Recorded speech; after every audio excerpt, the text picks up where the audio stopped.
Harley too. Well, we've taken Harley's picture a lot, but you know, she's a cutie birdie. Well, anyway, we just wanted to talk just for a couple minutes, let you know kind of what happened this weekend. I got a few texts, and my boys are like, "Oh, what'd you catch? And how was it?" And hey, Morgan. Hey, Crystal. Hey, y'all. Hey, girl. Hey, Donnie. On. Hey, Charlotte. There we go. Okay, everybody's coming in. What's up? Hey, Patrick. Hey, Val. Oh, my goodness, Kenda. Hey, Yeah, Dawn. everybody's coming in. Hey, Amy. Hey, Lane. What's up, Lane? What's up, Stark? What's up, Juan? Hey, y'all. Hey, how you doing? How are you, Crystal? Oh, geez. Dawn, what's up? Oh, I love you too, Morgan. All right, we got to get to telling people Hey, what Shay. happened. Oh, What's Shay. up, Reed? Reed? What's up, bro? Damn. Mwah. Oh, Hey, girl. there's Amy. Charlotte. Hey. All right, you want to get to it? Oh, yeah. Well, like I said, you know, people were kind of anticipating us to have another great weekend, like we always do. But on Sunday afternoon, we went kayaking on Bird Island in South Padre, and we kind of hit some bad conditions. There was a storm advisory that was coming in, and also, too, we had high boat wake, and on our trek back, we paddled out about a mile to a spot that we've been to before. So we've been in our kayaks before, and we've gone out to this spot in the ocean. Caught some big fish. Oh, yeah, dude, we slayed them. Oh, like, she got, like, the biggest trout I ever seen, like 3-foot trout. This is like 3 or 4 months ago, our first visit. Yeah, right, on our first visit. And then, you know, we got back out to our same spot. It was later in the day. The tide was coming in. We had a storm advisory that was coming. We were going to leave, and as soon as we started packing everything up, it just got really bad. So on our paddle back, we got close to the 5-mile boat marker, and that's when the waves capsized my kayak, and I ended up actually flipping over. When I flipped over, everything got lost, and I tried everything that I could to stay afloat. Her kayak was taking on water too, and I was doing my best to stay afloat and try to keep all the water out of her kayak. And it was quite an ordeal. Tell them what happened when... So basically, my side of the story is crazy because first, you know, we go out and we go kayak to this little island, you know, that he mentioned, almost a mile away from the shoreline of the bay of Padre Island National Seashore. And so, yeah, we went to go fishing, and it was kind of weird that day. And, you know, the fish weren't, I mean, we got a little hard head, like catfishes and stuff, but nothing like super major. But, you know, we took a break fishing, and, you know, I just wanted to sit down, and I sat in my kayak, and luckily I had brought my waterproof case for my phone, and I was debating on bringing my lanyard for it or not, you know, and when we got to that island is when I actually, you know, I'm like, something was telling me I need to strap my phone, my lanyard to my seat, and then so we went to go fishing some more, and we didn't catch much, and then, you know, it's time to go back to the big island, you know, where we have campgrounds, and I noticed that the waves, they seemed to go on towards us, and the current was different. The tide was coming in. Every stroke, every paddle that we were making seemed to counteract every move. We were drifting. We were trying, and then that's when I noticed Randy, you know, he was paddling in front of me, and that's when I noticed his boat was starting to sink. It was starting to sink, and with every paddle, water kept getting into his boat even more and more and more and more. And, you know, we tried to empty it out. There was this one flat spot still in the shallows. We tried to empty it out, and he was floating at the same time on the edge of the boat, and then eventually he got back in, and we started paddling again. We tried, next thing you know it, his boat filled up even more with even more freaking water. Flipped over. And that's when I know it was rocking back and forth. He was trying so hard to keep afloat, and everything tumped over right in front of my eyes. He was right in front of me. Everything tumped over. He lost everything that was in that boat, and it was a really scary moment. All his fishing poles fell out. Everything. We tried to put everything into my boat, to try to salvage some things. Trying to salvage some things, and then next thing you know it, his boat's sinking even more and more and more. So he's trying to hold on to his kayak that's sinking. He's off the boat, dangling in the water. That kept me up. Dangling in the my water. My kayak upside down is what kept me up because I clung to the kayak to stay afloat. And he was using mine as a float as well. And that's when my kayak, me trying to keep him afloat, started sinking on water, and I started sinking. My boat started sinking.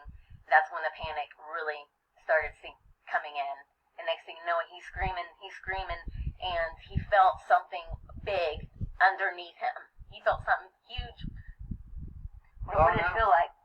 At this point, he already lost his shoes. He's lost my shoes. And by that time, when his my poles. When his kayak completely flipped over, his fishing poles fell out and hooked him in the back. So keep in mind, he's trying to stay afloat with a big ass hook in his back. Yeah, I got a hook in my back. With the hook in his back, okay? And then so, at this point, my boat is starting to sink. He felt something huge underneath him. I'm panicking. Because he's yelling, because there's a big ass fish underneath him, and he doesn't know if it's the scary kind that's gonna bite ya, and I have an empty water bottle. I'm starting to sink. Every wave splash is putting more weight in my boat, more water in my boat. I'm trying to use an empty water bottle, the cheap, freaking great value kind, and try to pour water, squeeze water in this thing, try to empty it out. And seriously, it was like a bad horror movie. It was like one of those natural disasters, but not natural, one of those natural occurrence things, like what if freaking happens, and it happens to you, and you're not expecting it at all. And I'm trying to empty the water out of my boat, and at this point, my dog he's drifting. I'm like, oh my god. So we just we roped his kayak to the back of my kayak to try to salvage the thing. It's okay, Morgan. I'll buy more stuff. and try to salvage the boat, and he's hanging on. And next thing you know it, his boat's facing this way, my boat's facing this way, and we have a rope that's going like this. Keep in mind that when his boat flipped, he lost his paddle for his kayak, so he's already down. He's already down a paddle, and then so when we're facing this way, and he's anchored on the back of mine, it starts sinking even more. My paddle floated away. So keep in mind, his boat is pretty much sunk, and mine's almost sunk, and we don't have any paddles. We don't have any paddles. We don't have anything. So. Oh my god! So this is scary. Well, tell him, really, long story short, I had bait. I have a hook in my back. I'm bleeding. I threw bloody bait in the water when my kayak flipped. We were ringing the dinner bell for the sharks. And while I was sitting there waiting, I was kicking. I can't feel the bottom. We're too deep. And I jumped on my yak just to stay afloat and to try to get her water out. So basically, he's still anchored. I'm like, my paddle's starting to float away, and I'm like, oh my god, I want to try to get that paddle. But keep in mind, the current is going this way, and I cannot flip my boat to go the other way to go get the paddle. So I'm like, just unanchor me, let me go try to get that paddle. And so I'm trying to use my hands to paddle to go get the actual paddle, and I can't get there fast enough. And more water is coming into my freaking boat. Harley's shaking. And I'm shaking. I'm shaking even telling the story. Right now. And so it's too scary. It was freaking scary. So at this point, I'm trying to get to my paddle, and I can't get there. And you're drifting away from me. And me and Randy are drifting further and further apart. I look back. Randy's boat is upside down.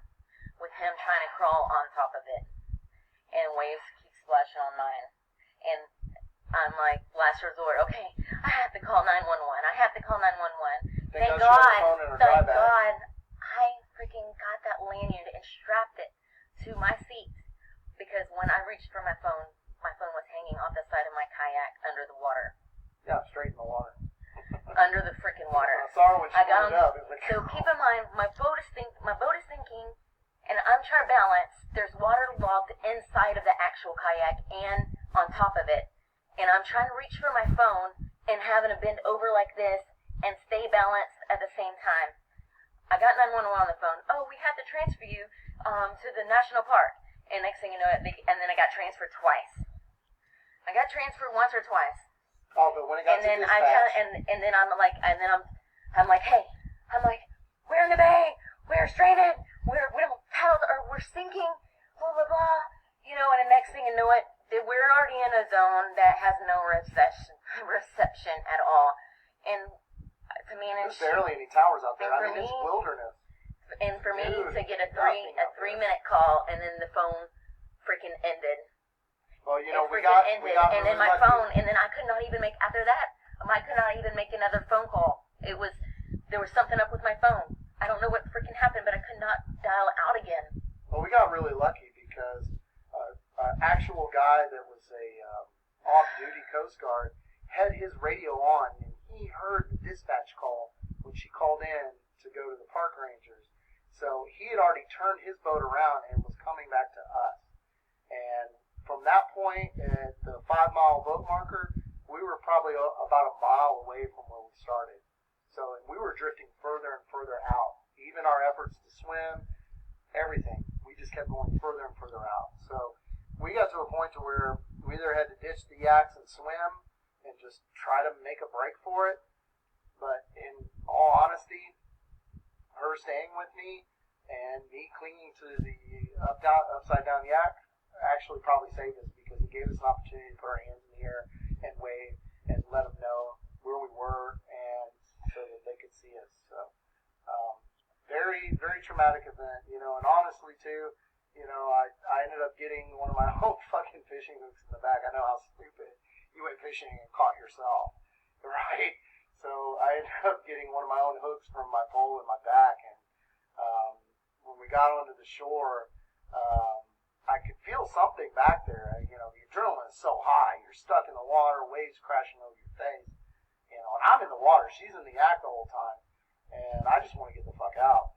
So we get on shore, and what was it that I asked the guy to just push it through, right? He was trying to get it out of his back with like, hey, you got some whatever those names you call them. I don't know what you call them. Oh, the Janet Renos? Yeah, you needed Janet Renos to get this out. Dice. Okay. It is crazy. He heard the call. He was like our angel, dude. Because at the point, right when I was trying to retrieve that paddle and I know I couldn't, when I looked back and I saw Randy trying to get on top of the flipped boat, that's when everything kicked in. When I was like a kid, and I took a trip to Galveston with my parents, and I remember getting on the float on the beach, and I started floating farther and farther and farther away. So I had this traumatized memory. I have a traumatized Sorry. memory of me getting. Oh my God, you're getting annoying. Sorry. I'm trying to tell my story here. I love this dog. So. I'm sorry. Let me finish the damn story. God damn it. All right, finish the damn story. So I have a traumatized memory of me floating off at sea. I don't even know how old I am, but I'm farther and farther. I'm screaming for help. And so it's always been one of my fears. Is I have a love for water, and as much as I love water, I have this fear of really deep water, and that triggered that triggered everything. And I was floating farther away. I didn't know if I was going to see him again. I thought I was just going to be drifted farther away. And very true. Farther away. I've never experienced more terror in my life than what I experienced. It was like a horror movie happening before me. And this is where we were drifting. Yeah, here, show him the map. I did. Hey, see it closer. Hang on. I got the news story. Hold on. Hang on, I'm hungry.